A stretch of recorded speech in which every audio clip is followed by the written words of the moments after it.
Assalamualaikum warahmatullahi wabarakatuh. Rekan-rekan, selamat datang di tutorial arsitektur dan organisasi komputer bersama saya Benny, dan kali ini kita akan mencoba membahas tentang sebuah materi yang berjudul Central Processing Unit. Nah, baik, langsung saja. Oh ya, sebelum kita mulai, mungkin di sini ada yang pengen saya sampaikan bahwa ini video ini adalah materi untuk pengganti mata kuliah dari 3 mata kuliah yang belum kita ganti gitu ya. Jadi ada 1, 2, 3 mata kuliah atau pertemuan yang belum kita sempat lakukan di kelas. Nah, jadi video ini khusus untuk para mahasiswa tersebut. Oke, karena kan video ini diupload di YouTube ya. Nah, makanya saya sampaikan dulu aja. Saya sampaikan di awal bahwa ini untuk mahasiswa saya yang mengikuti kuliahan tambahan. Oke, nah di tengah-tengah video ini nanti akan saya selipkan 3 buah pertanyaan yang nanti harus teman-teman mahasiswa jawab untuk mendapatkan absensi, untuk mendapatkan untuk apa ibaratnya untuk bisa mengisi daftar hadir ya. Jadi mungkin di tengah-tengah akan ada tiga pertanyaan, akan saya bacakan pertanyaannya. Nah, jadi untuk mengerjakannya teman-teman soalnya harus ditulis tangan, soalnya ditulis dan juga jawabannya ditulis tangan juga di kertas, di kertas ya, mau folio bergaris kayak atau di kertas HPS nggak masalah. Nanti dikumpulkan di Google Classroom yang sudah saya jelaskan sebelumnya. Oke, langsung saja kita mulai materi kali ini. Jadi tujuan kita belajar kali ini adalah, nah, teman-teman mengerti apa itu CPU, kemudian komponen-komponen di dalam CPU, kemudian mengenal unit memori yang ada di CPU, kemudian juga mengenal arithmetic logic unit itu apa, control unit itu apa, clock, state instruction atau instruction set, dan sistem bus. Nah, jadi ini adalah materi-materi yang akan kita bahas. Ini sebenarnya materi apa ya, cuma pengenalan saja. Jadi kita tidak sampai kepada pembahasan detail masing-masing unit ini ya. Contoh nih. Karena yang namanya CPU atau prosesor itu adalah suatu komponen yang sangat kompleks, otak dari sebuah komputer. Makanya gak mungkin kalau kita orang awam di apa ibaratnya awam di dunia teknologi memahami atau melihat rangkaian di dalam CPU itu sangat susah ya, karena teknologinya tinggi dan juga sangat kompleks. Baik, langsung saja kita mulai ke materi pertama, yaitu pengertian CPU. Nah, teman-teman mungkin selama ini pasti pernah mendengar yang istilah Central Processing Unit, Central Processing Unit atau CPU, singkatannya CPU. Nah, di antara teman-teman mungkin dulu mengira CPU itu kotak seperti ini ya nih. Komponen komputer dia bentuknya kotak seperti ini. Nah, itu padahal kurang tepat ya teman-teman. Bisa aja disebut sebagai CPU ini, cuma kurang tepat. Nah, karena istilah CPU itu kan terdiri dari 3 kata ya. C-nya sentral, C-nya sentral. Sentral itu kan pusat. P-nya processing, pemrosesan, unit. Nah, unit ada atau komponen. Artinya CPU itu kalau secara bahasa merupakan dapat diartikan sebagai unit pemrosesan pusat atau sentral. Nah, sedangkan di dalam komputer yang menjadi unit pemrosesan utamanya ya bukan yang ini. Nah, di dalam sini tuh, di dalam kotak ini tuh ada komponen lain yang menjadi otak utamanya, yaitu komponen prosesor ini. Nah, jadi yang disebut sebagai CPU itu adalah ya prosesor ini ya. Kalau yang ini apa ya, disebut sebagai casing. Di dalam casing ini ada motherboard, ada storage, hard disk, memori, dan lain sebagainya. Kan tetapi yang benar-benar bekerja sebagai otak dari komputer itu adalah nih prosesor ini. Oke, nah prosesor sendiri atau Central Processing Unit, oh sudah nih ya. Nah, dia gunanya sebagai apa? Nah, CPU itu is considered di apa namanya dipahami sebagai brain of the computer. Brain artinya otak dari sebuah komputer. Nah, jadi CPU itu merupakan otak dari sebuah komputer, di mana semua instruksi kemudian semua data diproses itu adanya di CPU ya. Nah, mungkin dulu kita tahu, mungkin dulu teman-teman apa taunya CPU tuh ini ya, padahal ya di dalam box ini lebih saya suka nyebutnya box. Di dalam box ini ada juga komponen lain selain prosesor, contohnya VGA ya. Nah, VGA itu adalah singkatan dari Video Graphic Adapter. Fungsinya untuk menampilkan gambar atau tampilan visual ke layar monitor. Nah, artinya apa? Artinya di dalam CPU itu yang menjadi benar-benar pusat pemrosesan data adalah prosesor.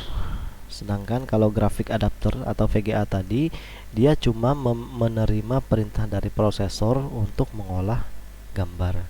Nah, tanpa izin atau tanpa izin dari prosesor, dia nggak akan bisa mengolah data. Nah, maka otaknya adalah prosesor.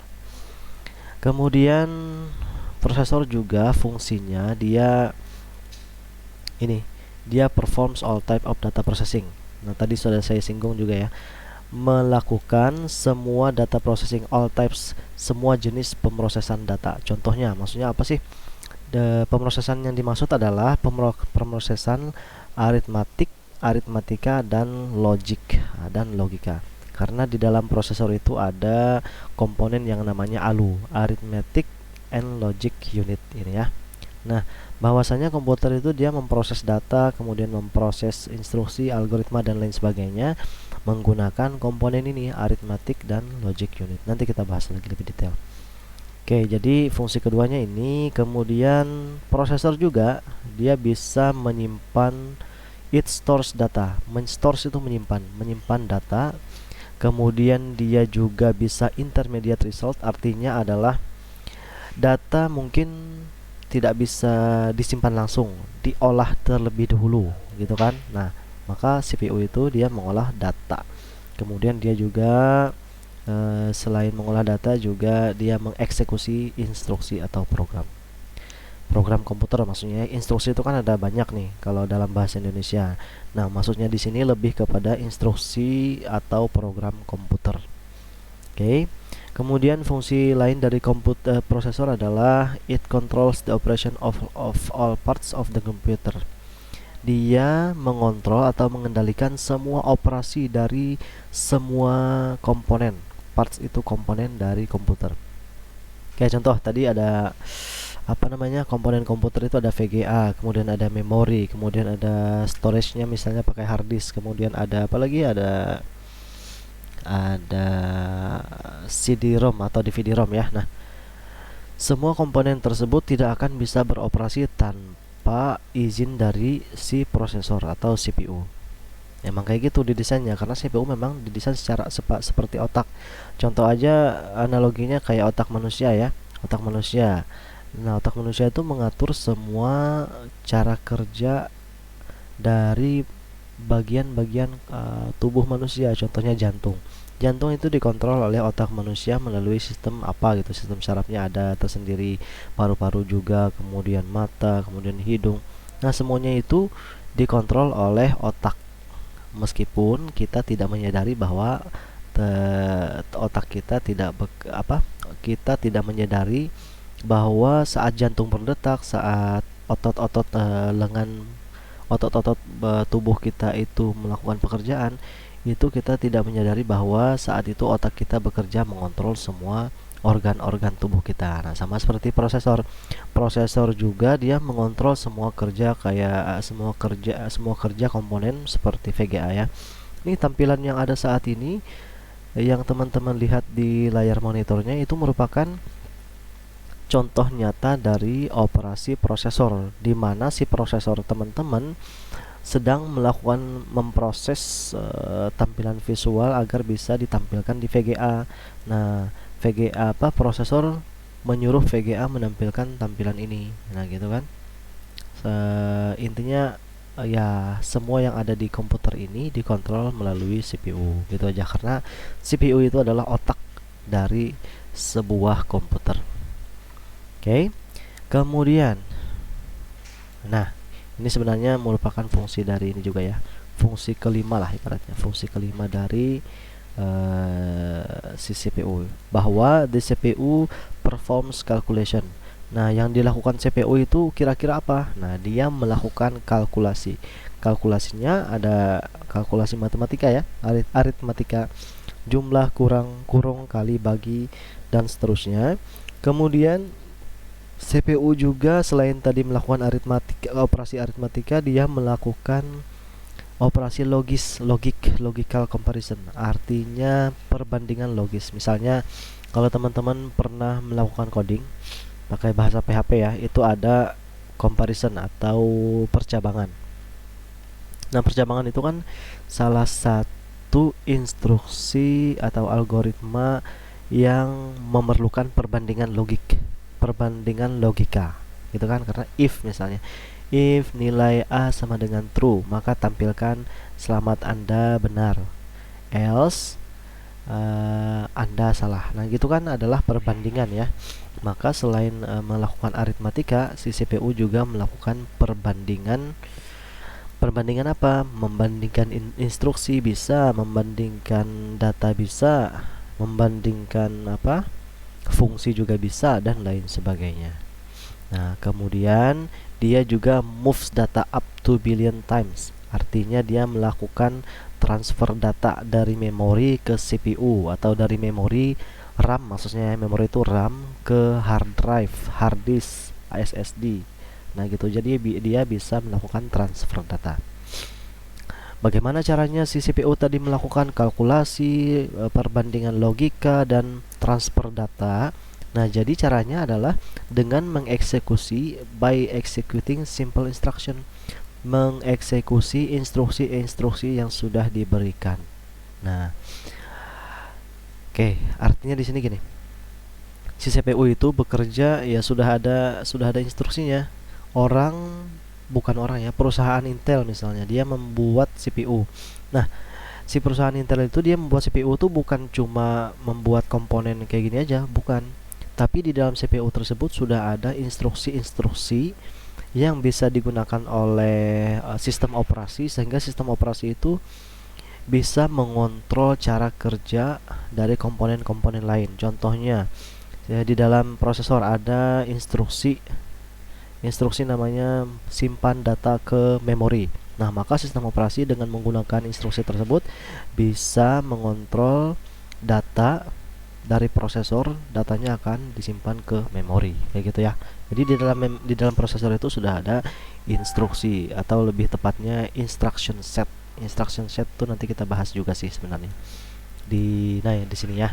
Instruction set itu apa? Nanti kita lihat detailnya di slide berikutnya. Oke. Nah, data tersebut data diolah, ditransfer, kemudian dikalkulasi atau dilakukan pembandingan logika itu dengan menggunakan instruksi-instruksi yang sudah ada di prosesor, yang mana instruksi tersebut bekerja dengan timing signal, sinyal. Jadi ada sinyal-sinyal tertentu yang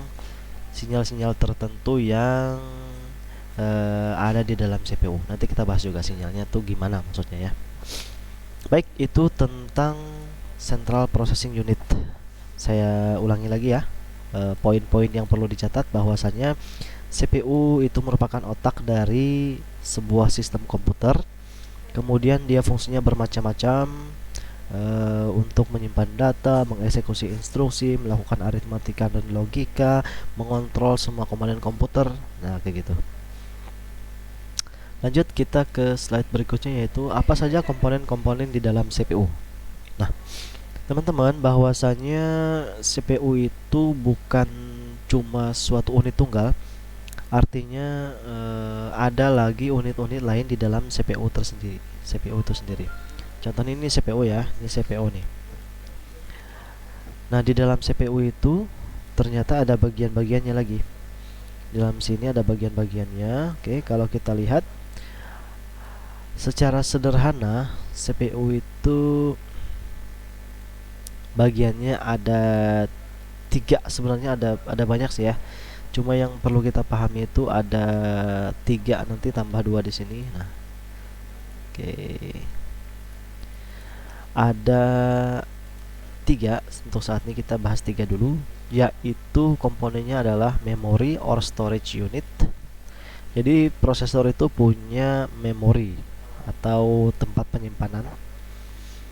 Selama ini kan mungkin kita tahu bahwa teman-teman tahu bahwa memorinya si komputer itu cuma RAM, ya kan, atau SSD atau hard disk atau CD-ROM, DVD-ROM dan lain sebagainya. Nah, tetapi ternyata CPU itu mempunyai unit memori di dalamnya. Nah, unit memori di dalam CPU itu apa? Ya, pertama itu ada cache memory, kemudian yang kedua adalah register. Apa itu cache memory, apa itu register, nanti kita bahas ya. Kemudian komponen lain dari si CPU adalah control unit. Control unit ya, atau CU di sini. Nah, nanti kita bahas juga detailnya. Kemudian ada ALU, arithmetic and logic unit. Nah, ini yang saya maksud tadi kan, komponen yang fungsinya untuk melakukan aritmatika dan logika, operasi logika. Ya, ini ALU. Oke, sampai di sini mungkin saya kasih dulu deh pertanyaan pertama untuk tugas pengganti kuliah. Pertanyaan pertamanya simak baik-baik. Nah, teman-teman, pertanyaan satu, saya cari dulu ya pertanyaannya apa. Satu, coba jelaskan menurut pemahaman teman-teman sekalian apa yang dimaksud dengan CPU dan fungsinya ya. Fungsinya berdasarkan yang tadi sudah dijelaskan. Apa yang dimaksud dengan CPU berdasarkan pemahaman teman-teman, berikut dengan fungsinya. Fungsinya minimal 3 deh ya. Nah, itu untuk soal pertama. Oke, kita lanjut ke slide berikutnya. Nah, tadi kita sudah bahas bahwa komponen CPU itu ada 3 ya. Salah satunya adalah memori. Oh ya, saya lupa jelaskan. Selain 3 ini ada banyak lagi komponen di dalam CPU ini ya teman-teman. Nah, akan tetapi nggak mungkin kita bahas semuanya karena komponen CPU ini kompleks sekali. Nggak bisa kita orang awam memahami komponennya ini semuanya, nggak bisa. Cara kerjanya, fungsinya nggak bisa, karena di dalam CPU ini ada juga rahasia perusahaan. Contohnya Intel nih, dia membuat prosesor Core i7. Nah, di dalam Core i7 ini pasti ada rahasia perusahaan yang tidak mungkin mereka bocorkan ke orang luar. Nah, makanya tidak semua komponen di dalam CPU itu bisa kita bisa kita bahas dan kita pahami, nggak bisa, karena memang ada komponen-komponen lain yang tidak yang merupakan rahasia dari perusahaan gitu ya. Oke, berikutnya tadi komponen CPU adalah memori atau storage unit. Apa yang disebut sebagai memory unit atau storage unit? Memori itu kan kalau kita bahas Indonesia kan adalah ingatan. Storage apa? Tempat menyimpan ya. Jadi memori dan storage ini memiliki arti yang mirip kan, tetapi fungsinya agak beda sih sebenarnya ya.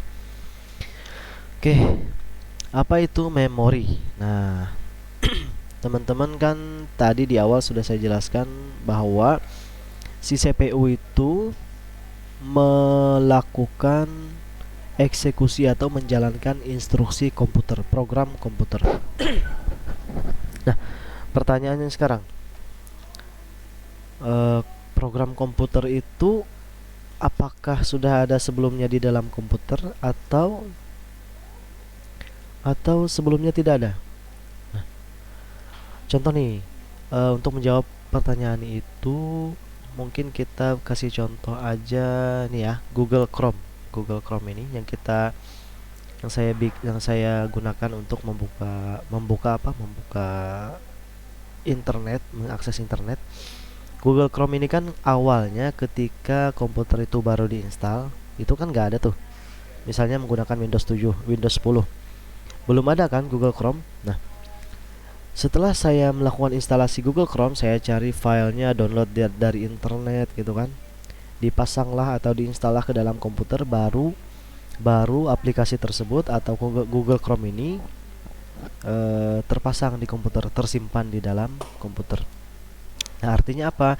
Artinya instruksi-instruksi yang ada di Google Chrome ini yang sebelumnya tidak ada, diinstal atau dipasanglah ke dalam sistem komputer kita. Dipasang itu artinya disimpan ke dalam sistem memori yang ada di komputer.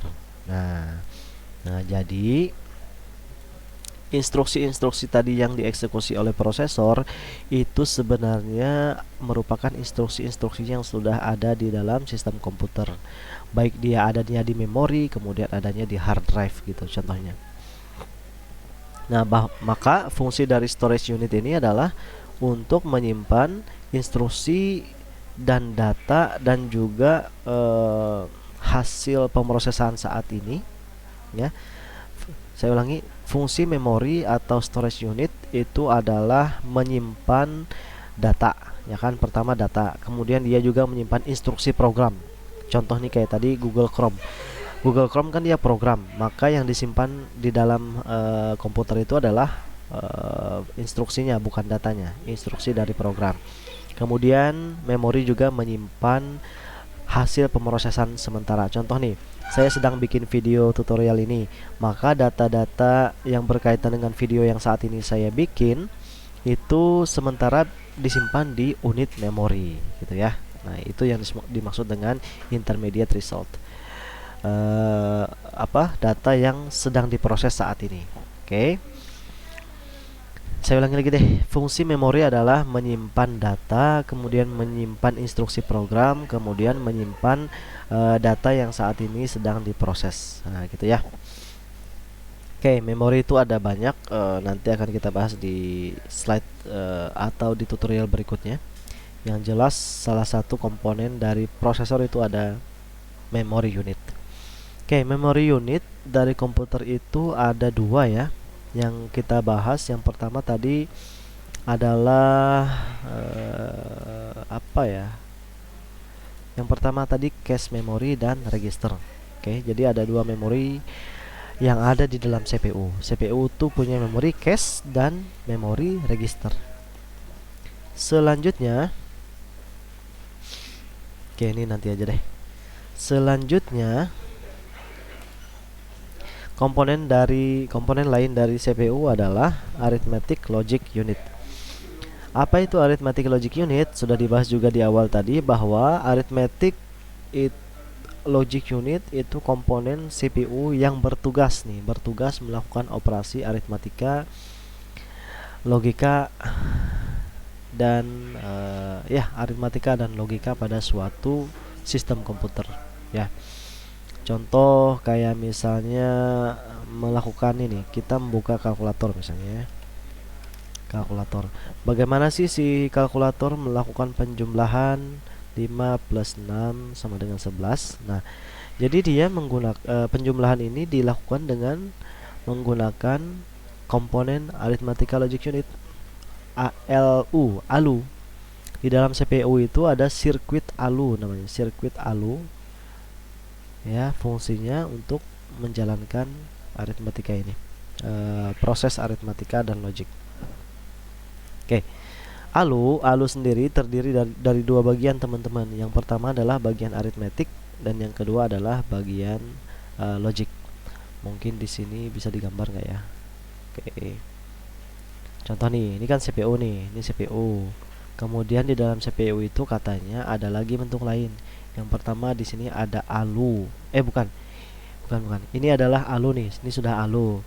Nah, di dalam ALU itu ada lagi komponen dua lagi. Yang pertama adalah arithmetic section. Ini adalah arithmetic section atau bagian aritmatika, komponen yang mengeksekusi perintah aritmatika. Aritmatika tuh penjumlahan, pengurangan, perkalian dan pembagian dan sebagainya kan. Kemudian komponen lain ada yang namanya logic ya. Jadi ALU itu terbagi dua komponen di dalamnya. Yang pertama aritmatika, yang kedua ada logic. Ada nggak komponen lain selain ini? Ada, tentunya ada. tetapi tidak dibahas di tutorial ini ya. Oke. Tugas dari arithmetic section atau komponen atau bagian aritmatika itu adalah is to perform, mengerjakan operasi aritmatika. Operasi aritmatika yang dikerjakan itu seperti addition itu pertambahan ya, subtraction pengurangan, multiplication perkalian, dan division pembagian. Nah, cuma 4 itu aja kah yang dikerjakan oleh ALU? Ya enggak, masih banyak lagi. Contoh kayak integral, diferensial, kemudian perpangkatan, eksponen, logaritma, dan lain sebagainya. Ada banyak sebenarnya. Akan tetapi semua operasi tersebut bisa dilakukan dengan mengkombinasikan semua ini. Dengan mengkombinasikan aritmatika dasar ini. Contoh nih, teman-teman mungkin mengenal faktorial ya. 7 faktorial. Nah, 7 faktorial ini sebenarnya merupakan operasi aritmatika. Tadi saya bilang operasi selain 4 operasi jumlah, 4 operasi ini jumlah, kurang, kali, dan bagi itu diselesaikan dengan selain 4 operasi tersebut diselesaikan dengan 4 operasi tersebut juga. Contohnya faktorial. Faktorial ini kan nggak disebutkan di sini ya, nggak disebutkan sebagai 4 operasi dasar, tetapi dia diselesaikan dengan operasi dasar 4 tersebut, 4 operasi dasar tersebut. Oke, gimana caranya komputer melakukan memecahkan operasi faktorial dengan hanya menggunakan salah satu atau dengan keempat operasi dasar. Ya, faktorial itu kan sebenarnya 7, misalnya 7 faktorial ya, artinya 7 dikali 6 kali 5 kali 4 kali 3 kali 2 kali 1. Nah, artinya kan faktorial adalah operasi baru, tapi operasi baru ini diselesaikan menggunakan operasi dasar, yakni perkalian. Nah, gitu maksudnya. Begitulah maksud dari all complex operation. Semua operasi yang kompleks are done, dilakukan by making repetitive, dengan menggunakan pengulangan dari operasi-operasi di atas, yakni 4 operasi ini. Nah, jadi operasi kompleks kayak faktorial ini diselesaikan dengan mengulang perkalian secara berturut-turut, artinya secara sesuai dengan yang diperlukan, gitu ya. Baik, selanjutnya adalah unit aritmetik ya, fungsinya mengerjakan operasi aritmatika kayak pertambahan, kurang, kali, bagi. Sekarang adalah unit logika. Unit logic atau logic section itu fungsinya untuk menyelesaikan atau mengerjakan operasi logika seperti comparing, membandingkan, selecting, memilih, matching, menyamakan ya, merging of data, menggabungkan data. Oke, kita ambil contoh ini aja, comparing. Contoh di aplikasi PHP misalnya, di program PHP, teman-teman mungkin pernah menulis ini. If nilai akhir lebih dari sama dengan 60, ya kan? Echo, Anda lulus. Nah, titik koma, else, Echo, Anda gagal. Oke. Nah, teman-teman mungkin pernah melakukan penulisan instruksi ini.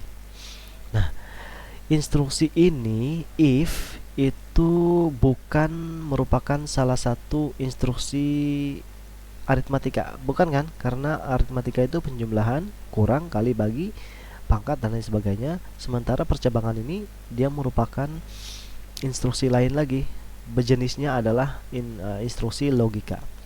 Nah, tidak mungkin instruksi ini dikerjakan oleh aritmatik karena dari segi sirkuit komponennya, kemudian cara menyelesaikannya itu juga berbeda. Maka untuk untuk menyelesaikan ini percabangan if, digunakanlah komponen lain, yaitu komponen logika. Nah, jadi dengan adanya komponen logika, komputer bisa membandingkan nih, comparing, membandingkan apakah nilai akhir lebih dari sama dengan 60, tergantung nanti masukannya ya. Karena misalkan nilai akhirnya benar 60. Nah, dengan membandingkan nilai yang sudah ada, nilai akhir ternyata lebih dari sama dengan 60, maka hasil yang keluar adalah Anda lulus. Hasil yang Anda gagal ini nggak akan keluar. Nah, gitu. Saya yakin teman-teman paham. Jadi, Arithmetical Logic Unit itu fungsinya melakukan operasi aritmatika juga melakukan operasi logika, gitu ya. Selanjutnya, komponen lain dari komputer selain tadi memori, kemudian ALU, ada juga nanti control unit. Apa itu control unit? Control itu artinya kendali atau kontrol juga bahasa Indonesianya, atau pengawas bisa juga ya. Unit itu komponen. Nah, dari namanya aja kita sudah tahu ya fungsi dari komponen ini atau pengertiannya, yaitu CU adalah komponen yang mengontrol, mengendalikan semua operasi dari komponen-komponen komputer, gitu ya. Saya ulangi, CU atau control unit adalah komponen komputer yang mana dia berfungsi untuk mengendalikan semua all parts itu semua bagian komputer. Contoh kayak tadi ada VGA, ada memori, ada RAM, kemudian ada hard disk. Nah, semua itu dikontrol oleh CU. Kenapa harus dikontrol? Supaya supaya data atau pemrosesannya tidak tabrakan. Satu. Yang kedua adalah supaya tidak ada, ya itu aja sih, supaya tidak terjadi tabrakan data ketika semua komponen tersebut bekerja. Mungkin saya bisa bilang gini aja deh, secara logika sederhananya ya. Ketika kita mencolok listrik nih ya, mencolok listrik kan di dalam kabel itu kan ada dua jenis kabel ya, kabel positif dan kabel negatif. Kalau kedua kabel tersebut tersentuh, artinya kesentuh lah ya, kesentuh, konslet kan jadinya, konslet, dan itu berbahaya, bisa merusak komponen baik kabel itu sendiri atau orang yang melakukan hal berbahaya tersebut. Nah, sekarang kalau misalkan VGA dan RAM misalnya, dia menggunakan jalur sirkuit atau jalur listrik atau jalur komponen yang sama, maka kira-kira apakah akan terjadi kerusakan komponen? Jelas, karena jalurnya itu akan dipakai oleh dua komponen yang berbeda. Aliran listrik akan lewat pada jalur yang sama, sehingga kayak tadi kabel positif kegabung dengan kabel negatif, maka akan merusak komponen-komponen tersebut. VGA-nya bisa rusak karena kebakar oleh listrik dari harddisknya rusak, kebakar dari listrik yang si VGA. Nah, kayak gitu. Dan juga kalau tidak dikontrol, nanti data-data yang dialirkan melalui rangkaian komputer itu bisa hilang. Nah, data yang hilang itu bisa berakibat fatal, teman-teman. Bisa merusak sistem operasi ya. Contoh, ada sistem operasi yang blue screen atau sistem operasi yang rusak karena virus. Nah, itu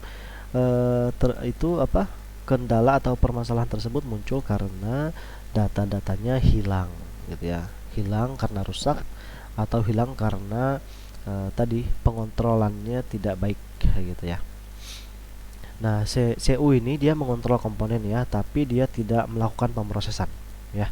CU itu cuma mengontrol, hard disk kapan bekerjanya, VGA kapan bekerjanya, RAM kapan bekerjanya, supaya tidak terjadi bentrokan.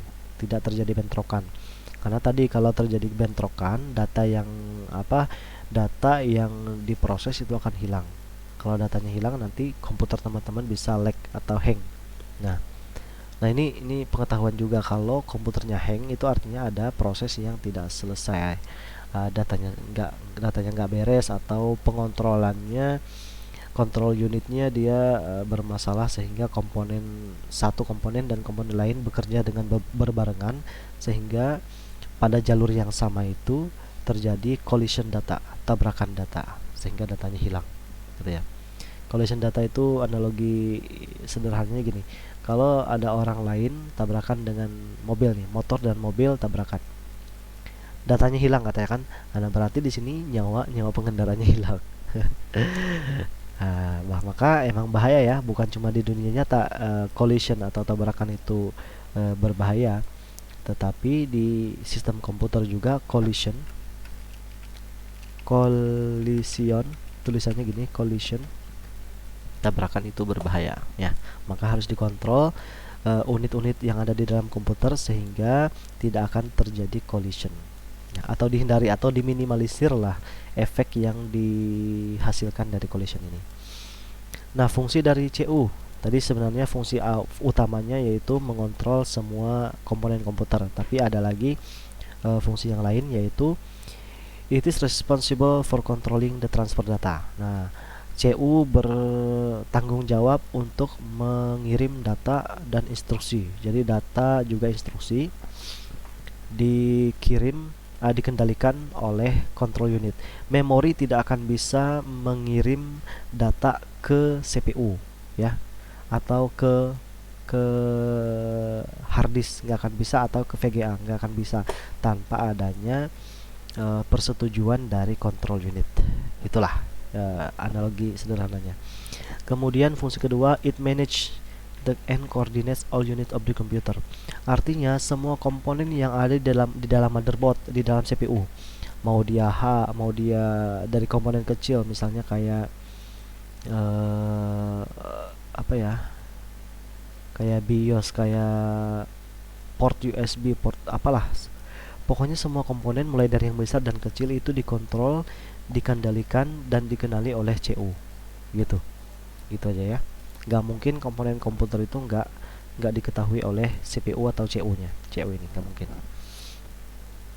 Oke, kemudian fungsi ketiga, it obtains the instruction from memory.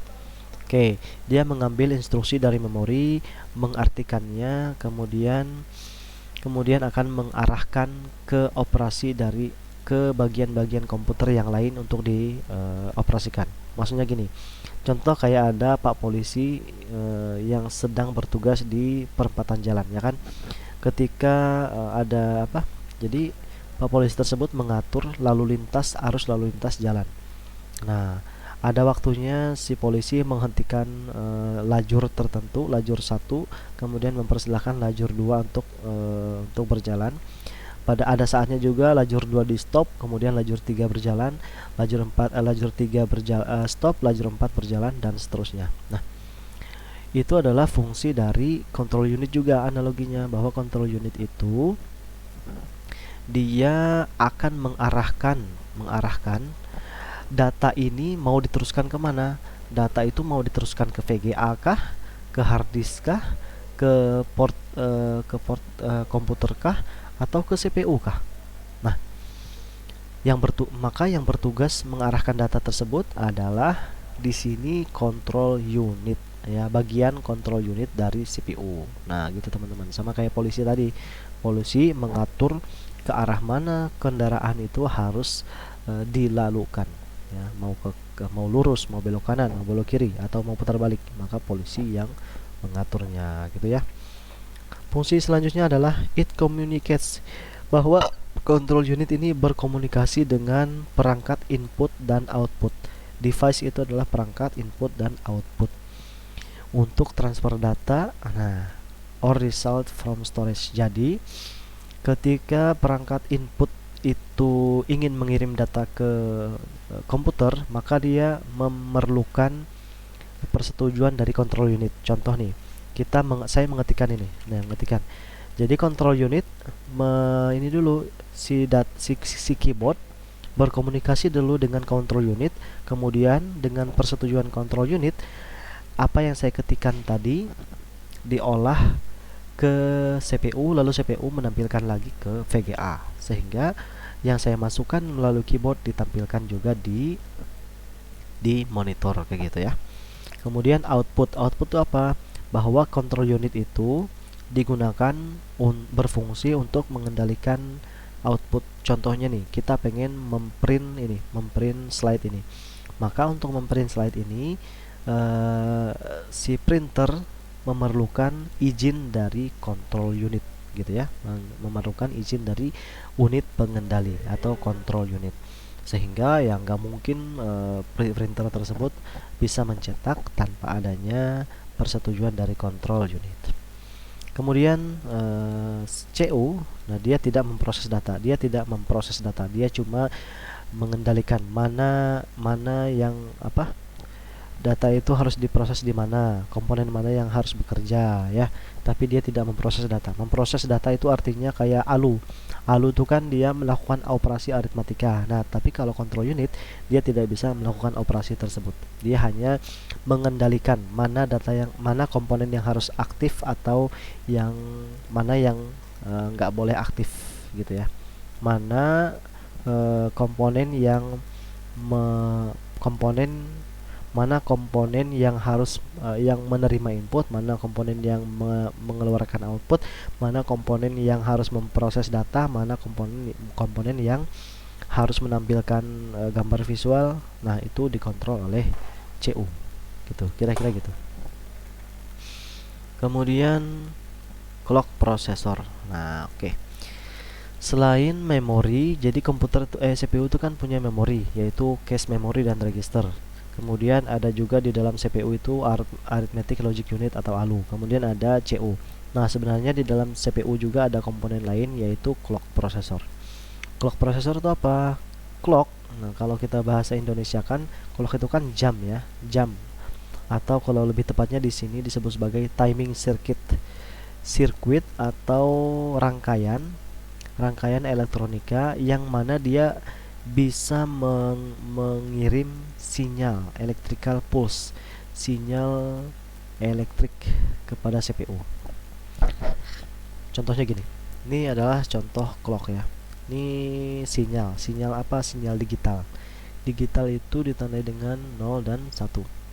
Ada lagi sinyal selain digital, ada sinyal analog. Kalau analog itu kan begini kan, kayak gelombang nih, analog nih. Ini adalah sinyal analog. Kalau ini sinyal digital. Okay.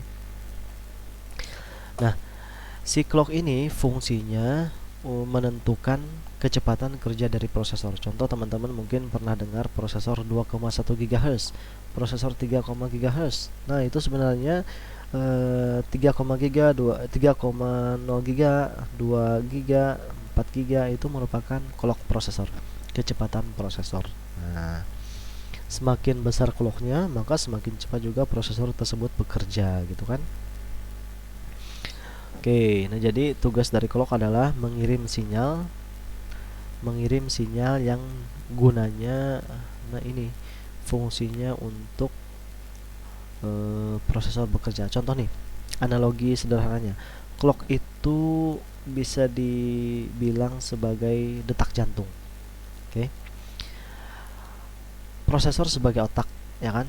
Otak manusia adalah prosesor. Kemudian clock ini adalah jantung. Semakin lambat jantung kita, maka otak akan semakin lelah. Contoh aja nih, kalau teman-teman contoh kalau teman-teman jogging tuh, kemudian semakin semakin lama joggingnya, nanti jantungnya akan semakin terpacu, gitu kan? Semakin terpacu gitu. Artinya apa? Artinya ketika si otak lelah, maka diperlukan jantung yang lebih tinggi dan sering memompa. Maka sama seperti jantung tersebut, clock ini juga diperlukan. Clocknya semakin besar, semakin dibutuhkan kecepatan clock yang pemrosesan data yang cepat, maka semakin besar pula clock yang harus dikirimkan ke CPU. Nah, gitu. Karena nih CPU itu bekerja dengan sinyal seperti ini ya, dengan mengirim sinyal. Kalau sinyal ini lambat, maka kerja CPU juga lambat. Oke, lanjut. Instruction set. Nah, ini juga komponen dari CPU. Tadi saya bilang di awal-awal juga sudah saya bahas ya, bahwa CPU itu dibuat bukan cuma ada ini ya, bukan cuma komponen elektronika gini aja, tapi di dalamnya ada ini, ada instruction set, instruksi-instruksi rahasia pabrik tadi saya bilang, rahasia pabrik. Nah, instruksi tersebut gunanya untuk apa? Gunanya salah. Jadi instruksi tersebut merupakan instruksi dasar untuk menghasilkan pemrosesan atau hasil yang kompleks. Contoh, tampilan layar komputer kita ini teman-teman, itu sebenarnya paling itu apa ya, gini. Nih. Instruction set itu fungsinya terbatas segini doang. Nih, instruksi 1, 2, 3, 4, 5, 6, 7, 8, 9, 10 instruksi ini nggak akan bisa menampilkan apapun di layar monitor contohnya. Tetapi dengan menggunakan kombinasi semua instruksi ini, move, div, dan lain sebagainya, bisa dihasilkan instruksi yang lebih kompleks atau keluaran yang kompleks seperti menampilkan gambar di layar monitor. Nah, kayak gitu. Nah, jadi instruction set itu adalah instruksi-instruksi dasar yang ada di dalam CPU yang bisa digunakan oleh sistem operasi untuk melakukan operasi tertentu. Ya. Nah, dengan menggunakan instruksi dasar tersebut, si komputer bisa menghasilkan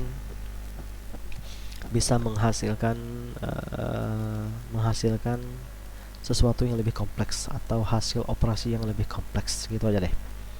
Contoh kayak tadi operasi faktorial. Faktorial itu kan CPU itu kan cuma punya 4 operasi matematika dasar, yaitu jumlah kurang kali bagi. Nah, tapi kok bisa mengerjakan faktorial? Nah, maka di sini keistimewaan dari instruction set bisa diatur menggunakan algoritma sehingga bisa menyelesaikan operasi-operasi yang lebih kompleks. Nah, saya kira teman-teman paham lah. Dengan menggunakan yang sederhana kita bisa menghasilkan yang kompleks. Atau di kehidupan sehari-hari ini kita membuat nasi goreng contohnya ya. Nasi goreng itu kan sebenarnya suatu makanan yang terdiri dari bahan-bahan yang banyak sekali. Ya, kelihatannya aja sederhana, tapi sebenarnya kompleks. Ada nasi, ada telur, ada bawang, ada apa lagi ya, ada garam, ada micin, ada royco, kemudian ada bahan-bahan lain lagi. Nah, bahan-bahan sederhananya apa? Bahan-bahan sederhananya misalnya kita punya nasi, kita punya garam, kita punya bawang. Nah, bahan-bahan sederhana itulah yang disebut sebagai instruction set. Kalau di nasi goreng kan bahan-bahan sederhananya nasi, garam, micin, royco, kemudian apa lagi, bawang, cabai misalnya. Itu bahan-bahan sederhananya, bisa diolah untuk membuat nasi goreng atau bisa diolah juga untuk membuat masakan lain seperti seperti contohnya aja, banyak lah masakan daerah ya. Nah, kayak gitu maksudnya instruction set itu, instruksi dasar untuk diolah menjadi instruksi yang lebih kompleks. Kemudian di sini ada cara kerja CPU ya. Tadi kita sudah membahas komponen-komponen di dalam CPU. Nah, sekarang cara kerjanya. Oke, ini pertanyaan kedua. Teman-teman catat dan jawab. Coba teman-teman sebutkan fungsi bukan fungsi, pengertian dan fungsi dari memori unit, kemudian ALU dan CU. Itu dulu ya. Pengertian dan fungsi memori unit. Memori unit itu tadi kan register dan cache memori ya. Memori unit dari CPU, kemudian ALU CPU dan control unit CPU. Jelaskan dan jelaskan pengertian dan fungsi dari komponen tersebut berdasarkan pemahaman teman-teman aja. Nggak usah panjang-panjang, yang penting bisa mewakili mewakili konsep atau materi yang sudah dijelaskan tadi. Itu pertanyaan kedua. Sekarang kita masuk ke cara kerja CPU. Nah, teman-teman, CPU itu bekerja dengan 5 tahap dasar ya. 5 tahap, bukan 5, 4 ya. Kalau di sini ada 4 doang. Kayak ada 4 fungsi dasar dari CPU atau cara kerjanya, dia ada 4 langkah gitu deh. Yang pertama, CPU itu akan melakukan fetch. Fetch itu artinya mengambil ya. Mengambil apa yang diambil. Nah, misalnya tadi kalkulator ya. Pertama-tama komputer akan fetching untuk menyelesaikan hasil penjumlahan, menyelesaikan operasi penjumlahan 5 plus 6 sehingga menghasilkan 11. Nah, pertama-tama komputer itu melakukan fetch, mengambil data atau instruksi ya. Data yang diambil apa? Ya, data angka nih. 5 tanda operasi plus dan 6 diambil dari dari data yang diinput ya, diambil dari memori. Kan memori itu kan tempat menyimpan RAM ya, maksud saya RAM itu tempat menyimpan data yang dimasukkan melalui keyboard. Nah, gitu kan. Kita misalnya mengetikkan 5 plus 6. Nah, datanya itu tersimpan di memori. Mengetiknya melalui keyboard, disimpannya di memori dulu. Nah, sehingga prosesor untuk menyelesaikan operasi ini, dia mengambil data dulu dari memori. Data 5 plus 6 itu diambil dari memori, oke, dengan instruksi fetch gitu kan. Fetch. Nah, kemudian setelah data itu diambil, dia melakukan decode. Decode itu apa? Decode itu jadi ada dua jenis istilah ya. Pertama encode, yang kedua adalah decode. Encode artinya merubah data dari bentuk awal, contohnya bentuk awalnya 5 plus 6 menjadi bentuk biner tertentu ya, dengan format tertentu. Misalnya binernya adalah 111000111, itu untuk penjumlahan 5 plus 6 misalnya gitu. Itu adalah encode, merubah input awal menjadi format tertentu ya. Nah, sekarang instruksi yang diambil tadi, yang ada di memori tadi kan bentuknya 1100 bla bla bla. Nah, itu harus di decode oleh CPU, karena CPU itu bekerja dengan format lain.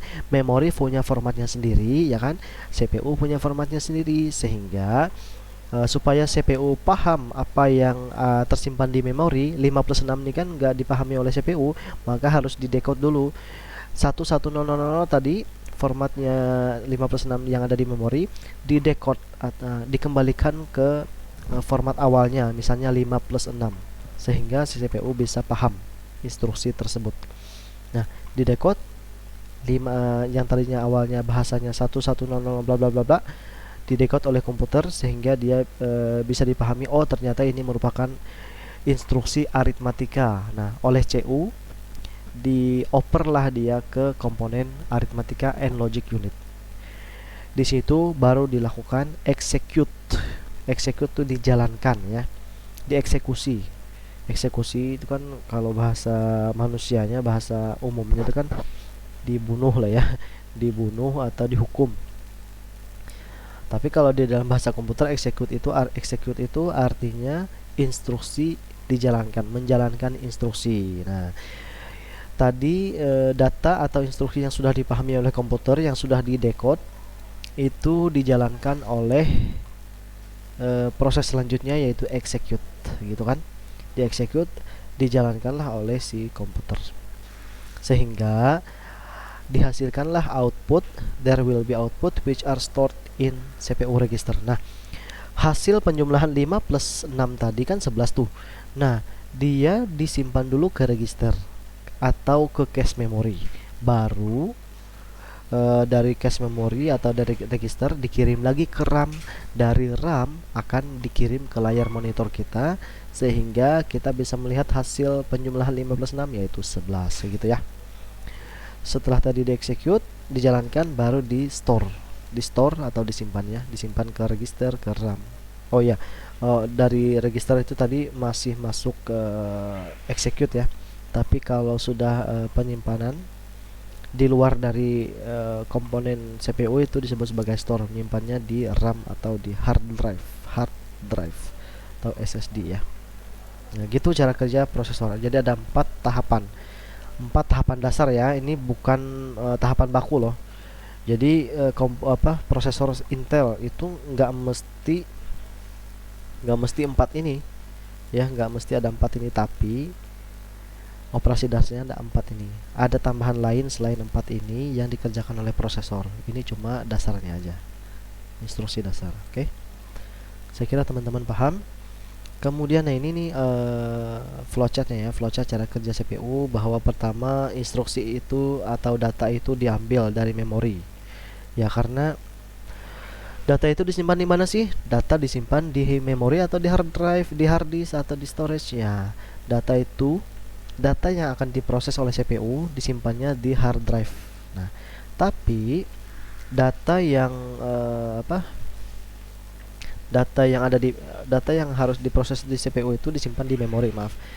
Nah, tapi data di memori itu bisa jadi diambil juga sebelumnya dari hard disk, dari hard drive ya. Jadi itu nggak nggak mesti lewat memori. Kalau di memorinya datanya nggak ada, maka komputer akan mencari ke hard disk gitu. Nah, kan tetapi data yang dari hard disk itu tidak bisa langsung diproses di CPU, nggak bisa. Dia harus melalui memori. Memori juga harus melalui register dan cache memori. Nggak bisa langsung ke ALU atau ke CU, nggak bisa ya. Oke, teman-teman, saya kira paham. Kemudian setelah instruksi di fetch atau diambil, maka di decode. Tadi kan format data di memori itu kan beda dengan format data di CPU, maka harus diinterpretasi, harus di decode dulu supaya bisa dipahami oleh komputer.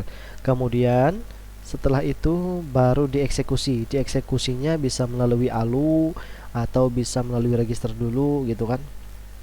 Kemudian datanya setelah dieksekusi bisa disimpan lagi, disimpan nih ya, dari decoder dieksekut di register, bisa dieksekut melalui register, bisa melalui ALU langsung juga bisa, atau melalui register baru ke ALU, atau dari dari sini langsung ke ALU tanpa melalui register. Setelah dieksekusi disimpan, mau disimpan biasanya ke register dulu ya, dari register nanti disimpan ke memori, dari memori nanti baru disimpan ke hard disk SSD gitu ya. Nah, pahamlah teman-teman ya.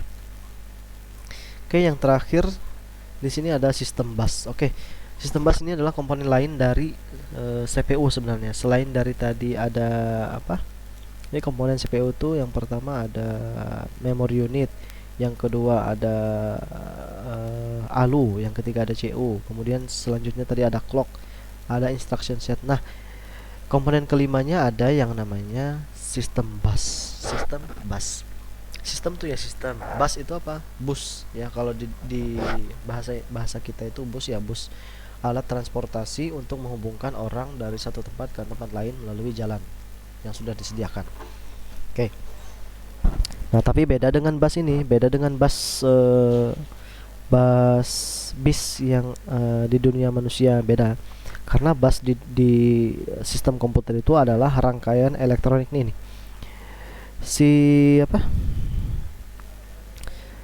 Oke deh, saya cari di sini aja ya. Sistem bus nih. Contoh, nih. Aduh, di mana ya? Ini aja deh. Nah, contoh CPU, memori dan perangkat input dan output itu terhubung melalui sistem bus. Sistem bus ini jalur biasanya terbuat dari komponen logam, copper itu apa ya? Tembaga ya. Dari tembaga.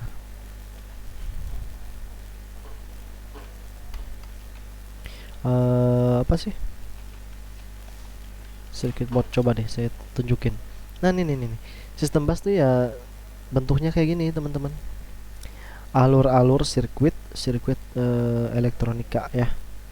Nah, sistem bus itu disebut sebagai bus. Kenapa bus? Karena dia membawa data. Kan manusia itu kan bus di Indonesia, di dunia manusia itu kan bus itu untuk membawa manusia. Nah, kalau di komputer bus itu membawa data. Sistem bus connect CPU, menghubungkan CPU dengan RAM, kemudian dengan segala macam komponen input output. Nah, jadi itu fungsi dari bus, menghubungkan semua sistem komputer ya. Semua sistem ini kan kehubung nih. Karena ada sirkuit ini, maka semua komponennya terhubung. Begitu. Oke. Oke, saya kira gitu untuk sistem bus. Baik, pertanyaan ketiga dari untuk pertanyaan ketiga untuk tugas ini, yaitu coba teman-teman. Oke, pertanyaan ketiganya adalah bagaimana cara kerja dari CPU ya, berdasarkan pemahaman rekan-rekan. Ya, jadi jelaskan apa itu fetch, kemudian decode, execute, dan store berdasarkan bahasa atau pemahaman pribadi dari teman-teman sekalian. Nah, itu sudah 3 soal, kemudian slide-nya juga sudah habis. Saya kira itu aja yang bisa saya sampaikan. Dan mungkin ini videonya kurang jelas, kalau ada yang nggak jelas silahkan ditanyakan saja di kolom komentar. Gitu dari saya. Salah hilap mohon maaf. Wassalamualaikum warahmatullahi wabarakatuh.